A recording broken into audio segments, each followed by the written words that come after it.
El Arca Perdida.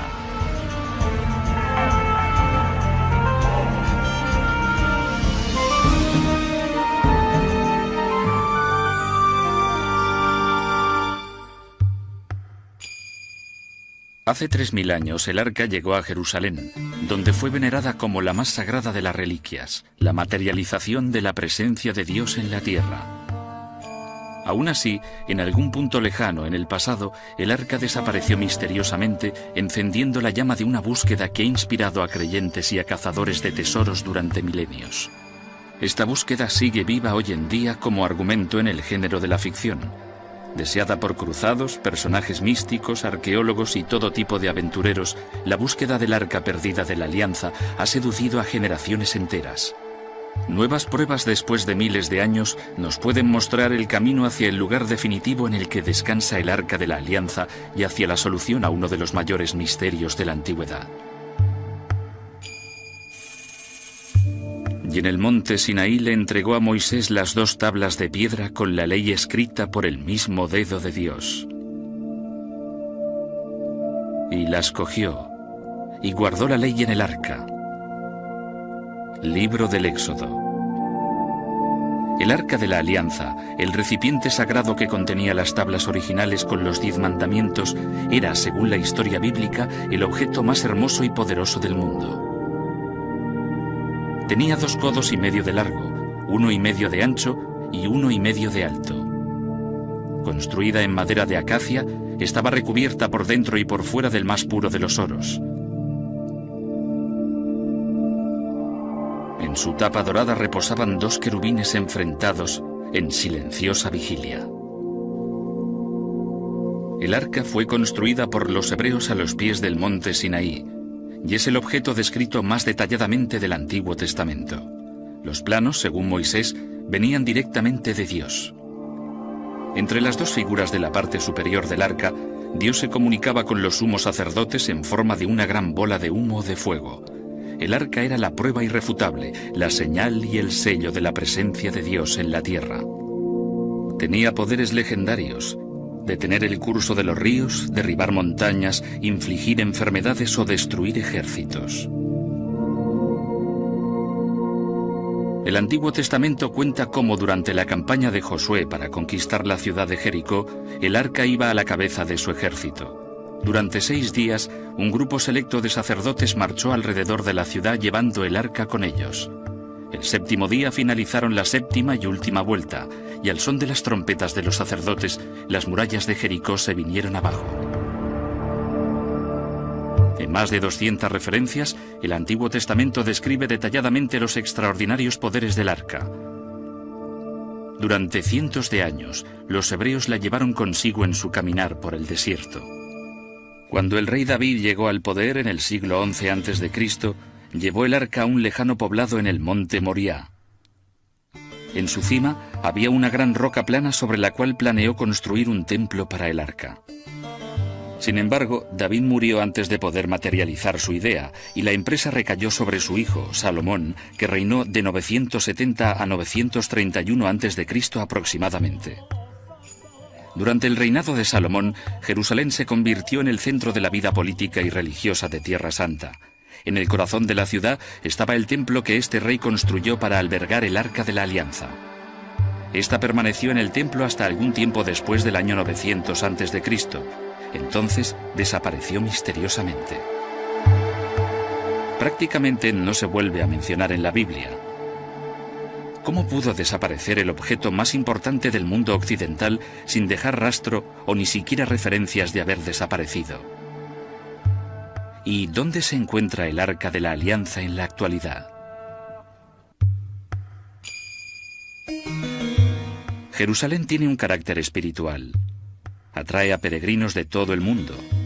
En la época medieval se pensaba que era el centro del universo. Durante milenios ha sido literalmente el centro de todas las religiones occidentales. Una ciudad que fue fundada con un propósito: albergar el Arca de la Alianza.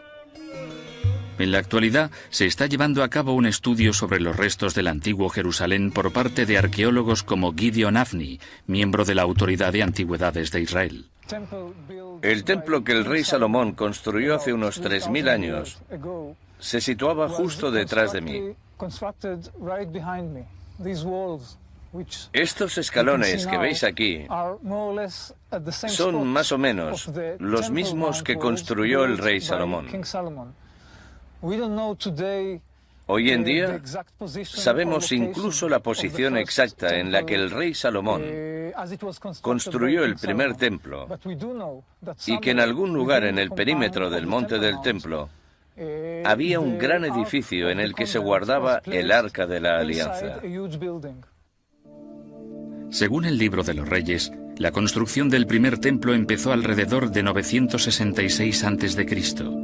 Su arquitectura y diseño eran más grandiosos y elaborados que los de cualquier precedente. En el patio interior había un altar de sacrificios y una pila que pesaban cerca de 30 toneladas. La entrada estaba flanqueada por 2 columnas de bronce de 12 metros de altura.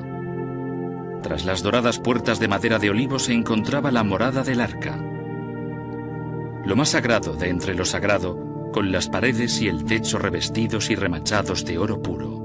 El arca fue definitivamente trasladada a lo que sería su emplazamiento permanente en el Templo de Salomón alrededor del año 955 a.C.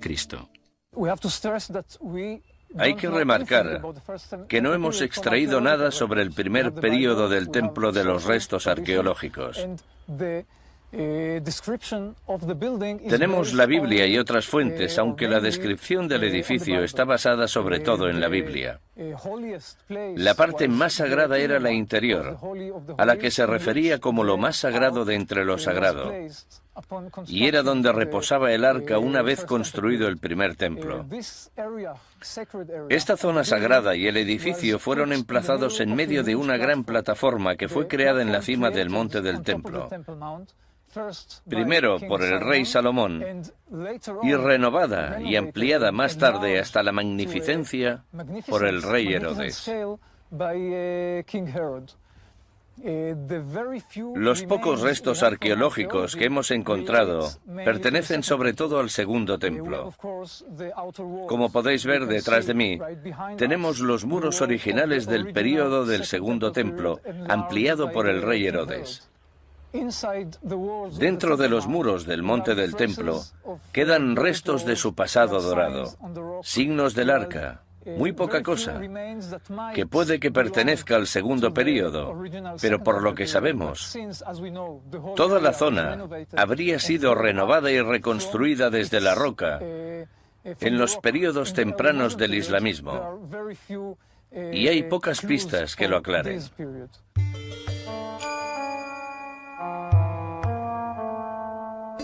Según el Antiguo Testamento, el arca sagrada solo era sacada del templo una vez al año por el sumo sacerdote del Yom Kippur en el día de la expiación. En la actualidad, durante el Yom Kippur, en la cima del monte del templo suena una plegaria bien diferente. Bajo dominio musulmán ininterrumpido durante 1300 años, la mezquita de la Roca y de Al-Aqsa ocupan el emplazamiento del templo original. En el centro de la mezquita se encuentra la piedra conocida como Shetiyya, la piedra de la fundación del mundo, desde donde los musulmanes creen que Mahoma emprendió su camino hacia el cielo. Es el tercer lugar más sagrado del Islam, después de la Meca y Medina. También es el lugar en el que se supone que reposaba el arca en el antiguo templo de Salomón.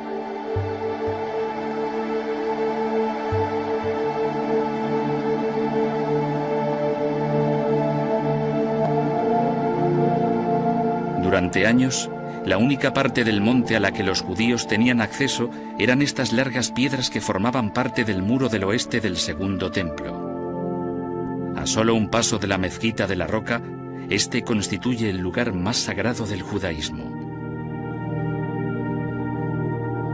A pesar de sus diferencias, el judaísmo, el cristianismo y el islamismo tienen un elemento en común: todos adoran a un solo Dios. Y el concepto de ese Dios estaba materializado al principio en el Arca de la Alianza. Su poder domina los primeros libros del Antiguo Testamento. aunque tiempo atrás el arca se desvaneció inexplicablemente. Durante más de 2000 años de búsqueda se han tejido decenas de leyendas y teorías en torno a su desaparición.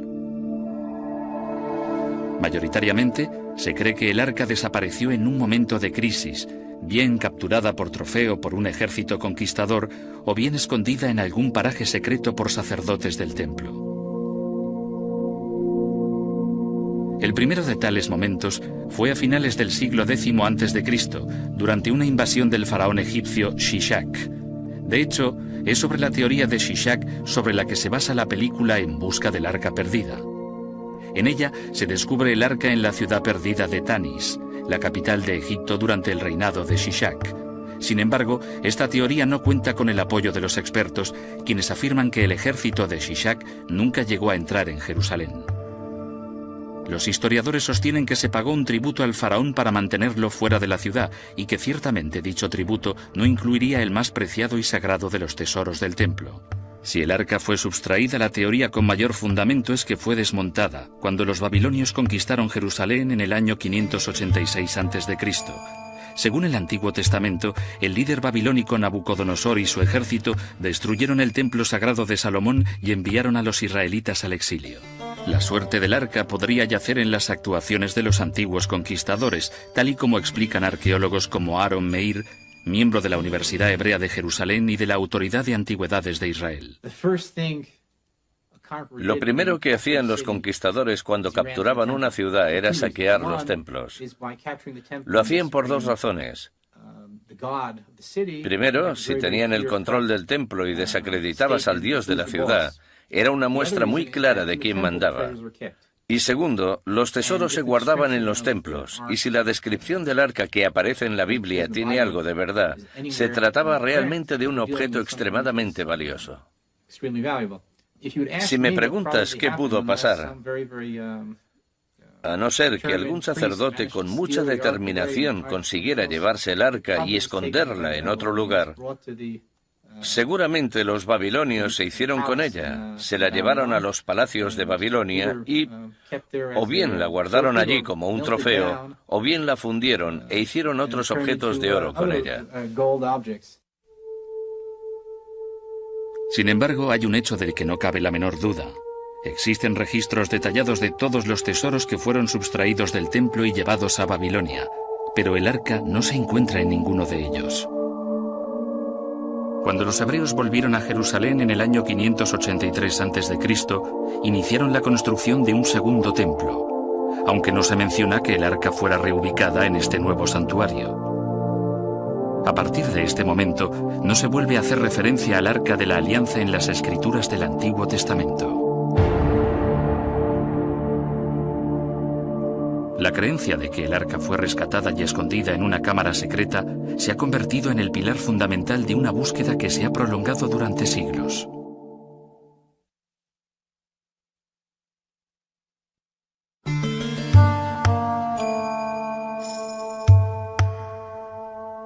El monte del templo.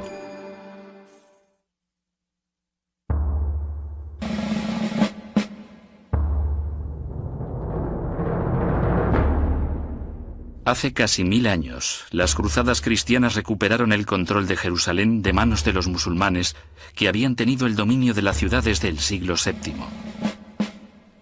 En el año 1119 de nuestra era, un grupo de 9 nobles franceses que se hacían llamar los Caballeros Pobres de Cristo y del Templo de Salomón llegaron a Jerusalén. Se establecieron en la cima del monte Moriah, donde se había alzado en el pasado el Templo de Salomón. Los caballeros sostenían que su misión en Tierra Santa era mantener libre de bandidos el camino hacia Jerusalén. Sin embargo, raramente abandonaban el monte del templo, y en cambio comenzaron a cavar. Desde fuera de la mezquita de Al-Aqsa, los cruzados empezaron a excavar en la cueva natural que yacía debajo de la roca sagrada. La cueva, según la tradición islámica, se conocía como el Pozo de las Ánimas, un pasadizo que conducía a las entrañas de la tierra y que llevaba supuestamente a un tesoro custodiado por demonios. Los templarios estaban buscando el Arca de la Alianza. El arca habría proporcionado a los templarios un gran poder político en aquel momento histórico. Cavaron y buscaron insistentemente el arca de la alianza, pero no la encontraron nunca. En 1126, los caballeros templarios regresaron a Francia sin la preciada reliquia.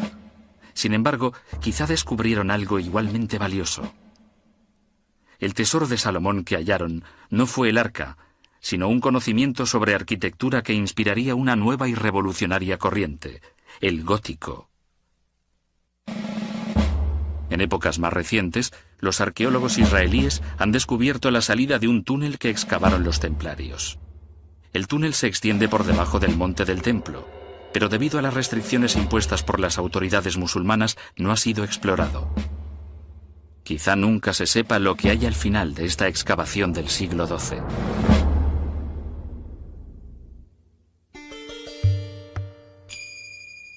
¿Acaso podría estar aún el arca escondida en algún lugar debajo del monte? Esta fue la idea que lanzó en 1909 un intrépido aventurero británico llamado Capitán Montague Parker. Durante sus propias excavaciones, el escritor y arqueólogo Neil Silverman localizó la pista de la expedición de Parker. Las expediciones de Parker de 1909 a 1911 fueron, sin lugar a dudas, las expediciones más alocadas y ridículas que nunca se han llevado a cabo en Tierra Santa. Estaba encabezada por un aristócrata aburrido llamado Montague Bronslow Parker, quien se hizo acompañar por otro aburrido aristócrata británico y por algunos mercenarios de la guerra de los Boers. La expedición estaba dirigida por un místico finlandés llamado Walter Huvalius y su ayudante, un iluminado irlandés que ninguno de los dos se atrevió a aparecer por el Oriente Medio. Se contentaban con enviar las instrucciones por telégrafo. Parker empezó su excavación reabriendo pozos que ya habían sido explorados por el arqueólogo británico Charles Warren en 1867.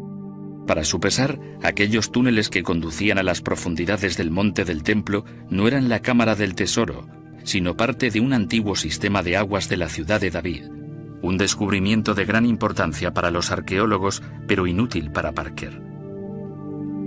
Parker llegó a Jerusalén con la esperanza de encontrar el arca en poco tiempo, pero las semanas se convirtieron en meses, y solamente descubría restos de vasijas de los asentamientos más antiguos de Jerusalén. En 1911 apareció este artículo en el London Times. El grupo del capitán Parker seguramente es solo una asociación arqueológica, pero los rumores apuntan en otro sentido. Todo el mundo sabe que han gastado más de 60.000 libras en los últimos 2 años y que han estado cavando en 2 turnos para mantener los trabajos día y noche. Su objetivo es poseer el arca de la alianza y la corona y el cetro del propio rey Salomón.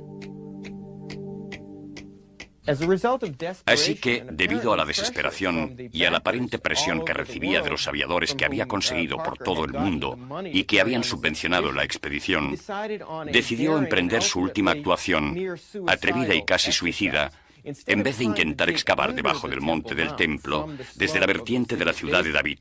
Sobornó al gobernador otomano de Jerusalén para que lo dejara entrar a la mezquita de la Roca para excavar bajo la piedra y el santuario más sagrados del Islam. Los trabajos se realizaron unas cuantas noches en secreto, hasta que, por uno de esos accidentes que hacen historia, un fiel inesperado llegó a la mezquita de la Roca en mitad de la noche y descubrió a aquel inglés vestido de árabe y corrió inmediatamente la alarma por toda la ciudad. Parker no hizo lo debido. Él y sus hombres hicieron las maletas apresuradamente y salieron hacia la ciudad portuaria de Jaffa. Para cuando hubieron llegado a la costa, los mensajes de telégrafo ya informaban de que había disturbios en Jerusalén.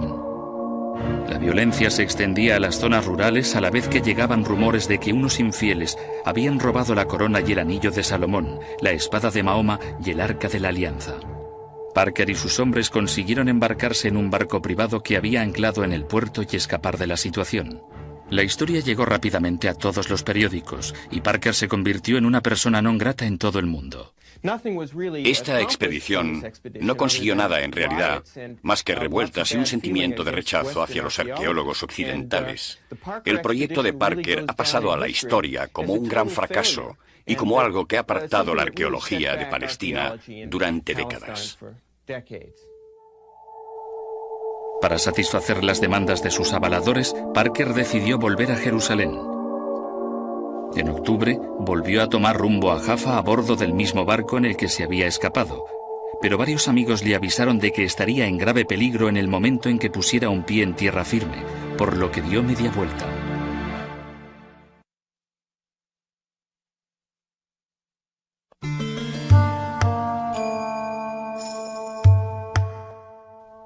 Viaje al sur.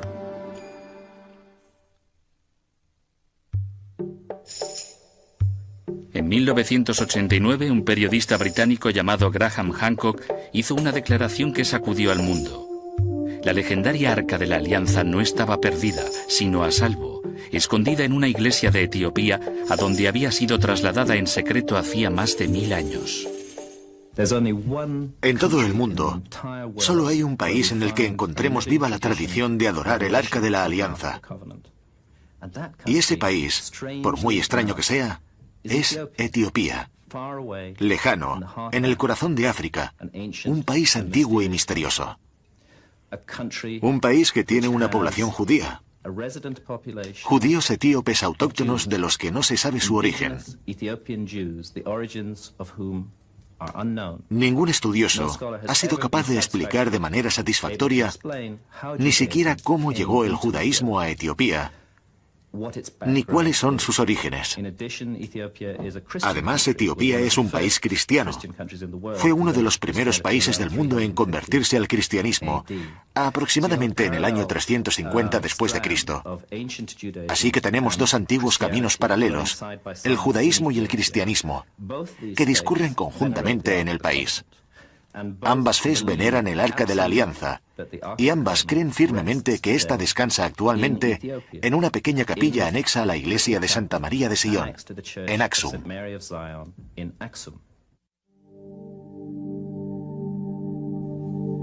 Pero si el arca ha estado en Etiopía todo este tiempo, ¿cómo es que el resto del mundo no se ha dado cuenta de ello? Puede que parte de la respuesta esté en la leyenda de cómo el arca llegó a Etiopía desde Israel. La Biblia narra que en tiempos de Salomón, Jerusalén era visitada por la misteriosa reina de Saba. Los etíopes creen que era reina de su país.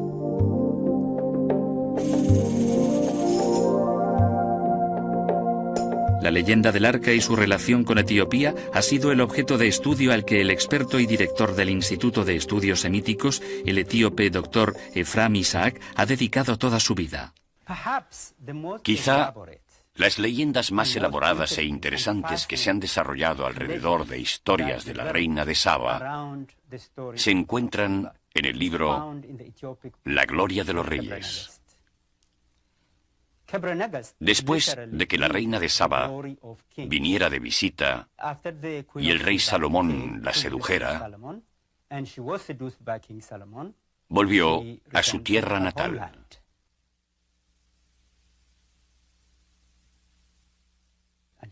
Y se quedó embarazada.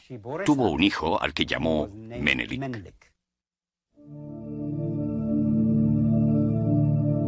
La leyenda etíope cuenta cómo años más tarde, Menelik fue a visitar a su padre a Jerusalén para ser educado. A pesar de la insistencia de Salomón en que se quedara, Menelik volvió a Etiopía con el hijo primogénito del sumo sacerdote.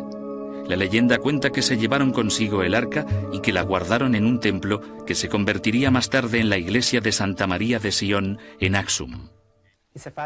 Es una historia fascinante y es fundamental tanto en la tradición de la Etiopía moderna como en la de la antigua Etiopía.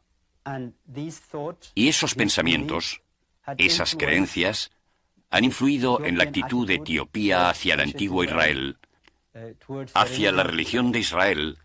Según la propia leyenda, junto con Menelik vino la creencia en un solo Dios. ¿Es eso cierto?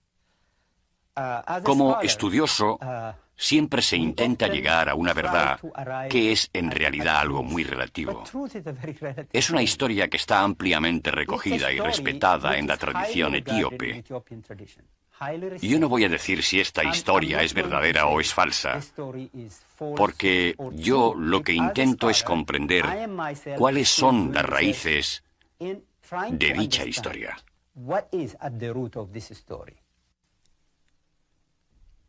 Esta fue la primera leyenda que Hancock encontró como corresponsal del Economist en el este de África en 1983. Hay graves problemas con esta leyenda. Axum no existía en tiempos del rey Salomón.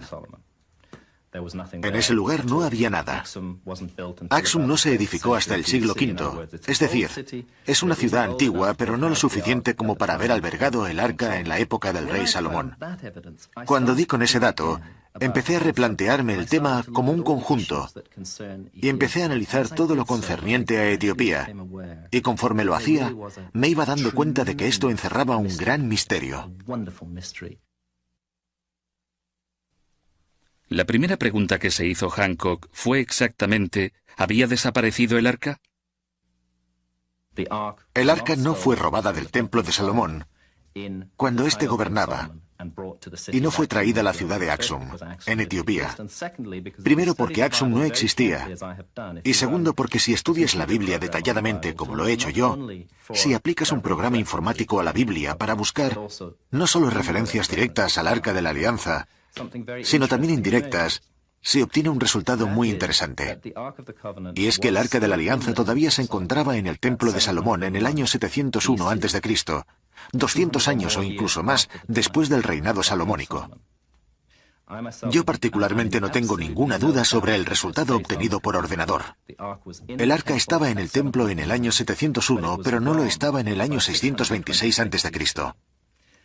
Y para mí, esta fue la primera pieza de un rompecabezas gigante a la hora de resolver lo que pasó realmente con el Arca de la Alianza. Hay un vacío de 80 años durante el que nuestra arca desapareció del templo. Estaba allí en el 701, pero no lo estaba en el 626. ¿Qué pasó? ¿Sucedió algo en ese periodo de 80 años que pudiera explicar la desaparición del Arca de la Alianza? La respuesta a esa pregunta era sí. Según la Biblia, algo muy importante sucedió en ese periodo de 80 años. Un rey llamado Manasés subió al trono de Jerusalén. Manasés hizo algo inconcebible que pudo ser la causa para sacar el arca de Jerusalén: convertir el templo de Salomón al culto pagano, instalando una figura pagana en lo más sagrado. Es en torno al año 650 a.C. El Arca de la Alianza fue trasladada del templo por sacerdotes que eran fieles a la antigua fe judía y que no podían permitir que el arca se quedara en un edificio que también contenía un ídolo pagano. Se la llevaron. Y lo que yo he establecido es que se la llevaron fuera de la tierra de Israel para evitar el riesgo de que se contaminase con los pecados de Manasés. Pero, ¿a dónde se la llevaron? Los devotos sacerdotes pudieron haberse llevado el arca a la isla Elefantina, enfrente de la moderna ciudad de Asuán, en el río Nilo. En Elefantina emerge otro gran enigma arqueológico. Allí se construyó un templo judío alrededor del año 650 a.C., exactamente en la época que Hancock señala para el traslado del arca desde el templo de Salomón en Jerusalén.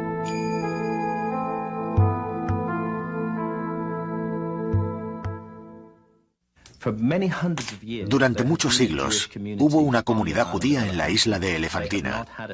No tenían templo, ya que ninguna comunidad judía de fuera de Jerusalén tenía. Se suponía que el único templo era el de Salomón, y su función era albergar el Arca de la Alianza del Señor.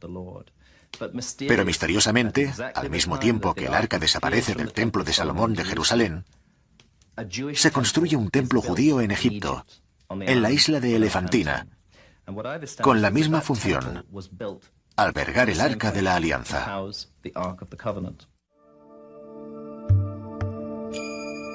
Según la investigación de Hancock, El arca permaneció en Egipto, en la isla de Elefantina, durante más de 200 años. En este periodo, los babilonios conquistaron Jerusalén, destruyeron el templo y forzaron a los judíos al exilio. Cuando los israelitas volvieron para construir el segundo templo, la fe judía había cambiado. El arca ya no era la materialización de Dios.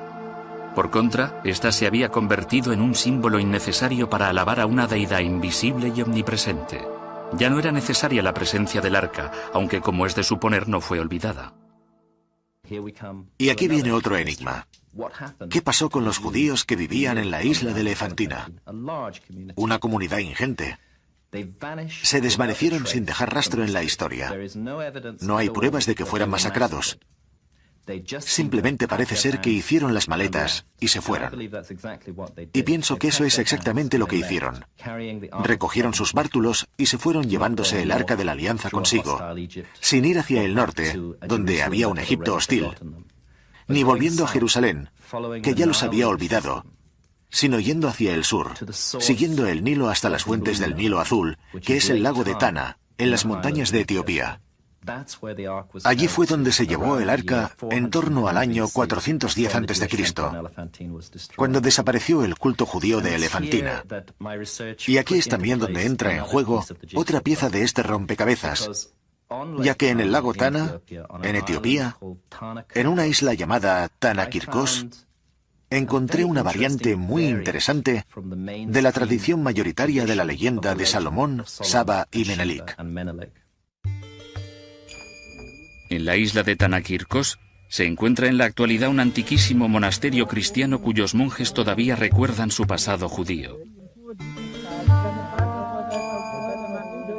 Cuentan que el Arca de la Alianza fue llevada a la isla y que permaneció allí durante 800 años.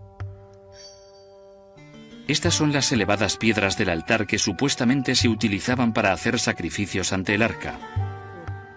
En esta isla, el arca era el centro de un grandioso culto judío al Antiguo Testamento, y quizá en dicho culto se encuentren los orígenes de los judíos etíopes, los falashas, que continúan practicando una forma primitiva del judaísmo. ¿Qué ha pasado después de 800 años? Etiopía se convirtió al cristianismo y el rey cristiano llegó con sus fuerzas a Tanakirkos. Se llevó el arca a Aksum y la ubicó en la iglesia de Santa María de Sion, donde ha estado desde entonces. Aunque parezca mentira, el arca es el punto central de los ritos cristianos de Etiopía. Todas y cada una de las 20.000 iglesias etíopes contienen una réplica del Arca de la Alianza.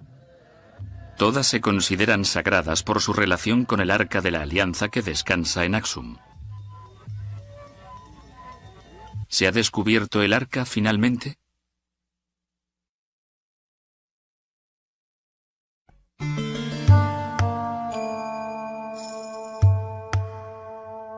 El santuario.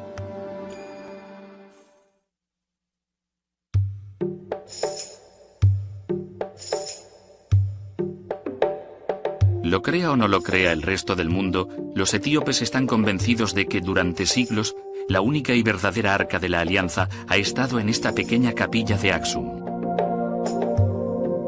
Está guardada bajo llave, fuera del acceso de toda persona, excepto de un hombre. Él es el guardián del Arca de la Alianza, un monje cristiano que pertenece a la Iglesia Ortodoxa Etíope. Un hombre que es elegido por el anterior guardián por la absoluta pureza de su corazón. Una vez escogido, no puede abandonar el recinto de la iglesia durante el resto de su vida. El guardián actual es Abba Tesfa Marium. Todos los etíopes creen que solo un hombre puro y completamente limpio de pecado puede acercarse al arca. Porque si no es puro y completamente limpio de pecado, el arca lo mataría. Y a mí me han contado casos en los que el arca ha matado a gente por no ser apropiada para acercarse a ella. Lo que hay que entender es que el arca es el centro de la fe religiosa de este país. Sobre ella hay formada una áurea de poder y de peligro. El poder de Dios. No es algo sobre lo que bromear o reírse. No es ninguna atracción turística. Los etíopes creen que el arca, como narra el Antiguo Testamento, es Dios, el trono de la presencia de Dios, y por eso solo un hombre se le puede acercar. Ningún fotógrafo ha sido conducido nunca junto al arca, ni parece posible que suceda. Pero la descripción parece coincidir con la que se cita en la Biblia. Describe el arca, está deseando describirla, como un recipiente dorado situado sobre dos fustes de carga. Describe sus dimensiones con gestos.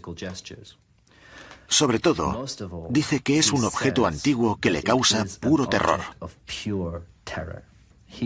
Cuenta que la primera vez que estuvo ante el Arca de la Alianza, en la capilla del santuario, se puso a temblar de miedo. Y le pregunté, ¿por qué? ¿Por qué temblabas de miedo? Dijo que porque el arca era de fuego. Este hombre está explicando una vivencia real para él.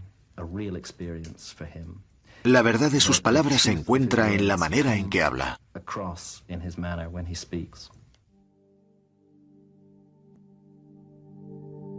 Hancock cree que ha encontrado el arca, pero dar prueba de ello más allá de una duda razonable puede ser imposible. La tradición etíope prohíbe cualquier examen directo. Nunca van a cambiar esa tradición, ni permitirán a nadie entrar en la capilla para ver si el arca se encuentra allí o no. Sería un craso error entrar de incógnito, ya que los etíopes matarían automáticamente a esa persona. No se trata solo de un monje. Él, por supuesto, es la única persona que entra a ver el arca, pero en el complejo monástico de Aksum hay un destacamento militar permanente armado hasta los dientes, que está siempre ahí para asegurarse de que nadie infrinja las normas de seguridad bajo ningún concepto. Lo que ha hecho el señor Hancock es algo fascinante e interesante. Pero como estudioso, tengo que decir que no creo que haya ninguna prueba evidente de que el Arca de la Alianza fuera llevada desde Jerusalén hasta Elefantina. La evidencia circunstancial sugiere claramente que el arca se encuentra en Etiopía. Yo, después de todo, no veo el virus que me causa un resfriado para saber que estoy resfriado. Los síntomas son suficientes para decirme qué es lo que me pasa. Los síntomas aquí, un país entero que venera el Arca de la Alianza, un proceso histórico muy clarificador que lleva el Arca a Etiopía, han demostrado muchas cosas, demasiadas para ser ignoradas. Han mostrado de manera firme que el Arca de la Alianza se encuentre probablemente en Etiopía. Quizá algún día las afirmaciones de Hancock puedan ser probadas. Hasta ese momento, la prueba circunstancial es todo de lo que se dispone para ubicar el arca en Aksum. Para Hancock ya es suficiente. Yo creo que lo importante es comprender las creencias, tanto desde la perspectiva de los antiguos judíos, por lo que ocurrió con el arca, como desde las creencias en Etiopía, sobre dónde está, para respetarlas. No creo que haya ningún estudioso que me pueda convencer sobre su paradero. Y no hay ningún estudioso que me pueda convencer de que no está en Etiopía tampoco. Solo tenemos que disfrutar de esta fascinante tradición, respetarla y dejarla como está. A través de los siglos, la importancia del hecho religioso y la curiosidad por los tesoros han inspirado a generaciones para continuar con su búsqueda. A veces pienso que la intensidad con la que se buscan antiguos objetos bíblicos y yacimientos arqueológicos es en realidad una muestra de la debilidad de la fe, más que del poder de la fe. Cuando la gente cree de corazón en un determinado hecho bíblico o en lugares bíblicos, no existe la necesidad de encontrar el objeto en sí para comprobar que es como lo describe la Biblia. Por lo menos, eso es lo que ocurre con el Arca de la Alianza, que es más bien un objeto simbólico y literario, que representa el poder del Dios israelita, que no un lugar donde tenga que ir nadie para ver que ese recipiente, con unas dimensiones específicas, existe. Y de ahí en adelante, creer firmemente en el arca de la que habla la Biblia. Puede que nunca se encuentre una prueba. Seguirá habiendo gente que piense que el arca está enterrada bajo el monte del templo, a pesar de que las posibilidades de encontrarla parezcan pequeñas. Tal y como están las cosas a día de hoy, nadie va a excavar en el perímetro del monte del templo. Si hay alguna cavidad escondida que no fue encontrada por los exploradores previos y de la que no se tiene constancia en la actualidad, quizá algún día alguien que haga por accidente una zanja en lo alto del monte o alguien que tenga que hacer una excavación encuentre alguna cosa. Pero hay muy pocas posibilidades, creo yo. Aunque vivimos en una ciudad llena de sorpresas, y quizá algún día, en el interior del monte del templo o en algún otro lugar de Jerusalén, hagamos un nuevo hallazgo, encontremos una nueva pista, algo que nos proporcione algún tipo de información o conclusión sobre el arca. ¿Por qué sigue la gente buscando el arca? Porque es un objeto tan mágico y tan fantástico que para nuestra época moderna, con lo aprendido a través de películas y fantasiosas descripciones, uno puede hacerse una idea de lo que podría ser si todavía existiera. Por supuesto, no hay manera de probarlo. Y hasta que no puedas probar parte del proceso o la existencia real del arca, en realidad puedes decir lo que quieras, que está en Etiopía o que está en un almacén del ejército de los Estados Unidos.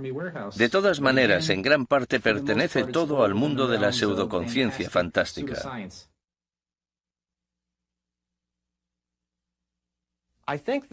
Yo creo que es importante que la gente recuerde que las diversas versiones, ya vengan de la literatura rabínica, del profeta Jeremías o de la tradición etíope, reflejan cada una tradición religiosa o una escuela diferente a la hora de concebir el arca y su significado simbólico.